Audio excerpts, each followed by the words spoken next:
مان لیجیے کوئی انسان ناپاک ہو گیا اور ناپاکی کے حالت میں اس کو دعا کی ضرورت آ گئی، کیا وہ انسان ناپاکی کے حالت میں دعا پڑھ سکتا ہے؟ دیکھو، ناپاکی کی حالت میں دعا پڑھنے کی اگر ضرورت پڑ گئی تو وہ کوئی بھی انسان، کوئی بھی مسلمان، چاہے مرد ہو یا عورت، دعا پڑھ سکتا ہے ناپاکی کی حالت میں. دعا پڑھنے میں کوئی حرج نہیں. عام طور پر عوام میں یہ غلط فہمی ہے کہ جس طریقے سے ناپاکی کی حالت میں قرآن پڑھنا نہیں جائز نہیں ہے، اسی طریقے سے دعا بھی نہیں پڑھ سکتے ہیں. یہ غلط فہمی ہے عوام کے اندر، جو کہ صحیح نہیں ہے. صحیح بات کیا ہے؟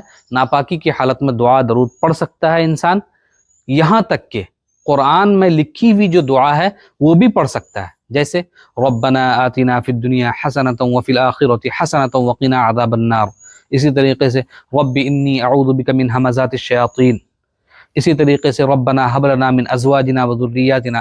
یہ ساری دعا جو قرآن کریم میں لکھی ہوئی ہے وہ بھی ناپاکی کی حالت میں انسان پڑھ سکتا ہے، اگر اس کو ضرورت پڑ گئی، اگر وہ پڑھنا چاہتا ہے تو. ٹھیک ہے، دعا کے طور پر پڑھ سکتا ہے. تلاوت کے طور پر قرآن کریم کی تلاوت کی نیت سے قرآن کریم کی تلاوت نہیں کر سکتا، لیکن دعا کی نیت سے قرآن کریم میں لکھی ہوئی دعا بھی ناپاکی کی حالت میں پڑھ سکتا ہے، کوئی حرج نہیں ہے. لیکن اگر ناپاکی ایسی ہے کہ جس کو ختم کیا جا سکتا ہے فوری طور پر، تو بہتر کیا ہے؟ ناپاکی پہلے ختم کرے، اس کے بعد دعا پڑھے. ٹھیک ہے، اور اگر ختم نہیں کر سکتا، اپنے بس میں نہیں ہے ختم کرنا فوری طور پر، تو پھر اس حالت میں بھی دعا پڑھ سکتا ہے. سمجھ گئے؟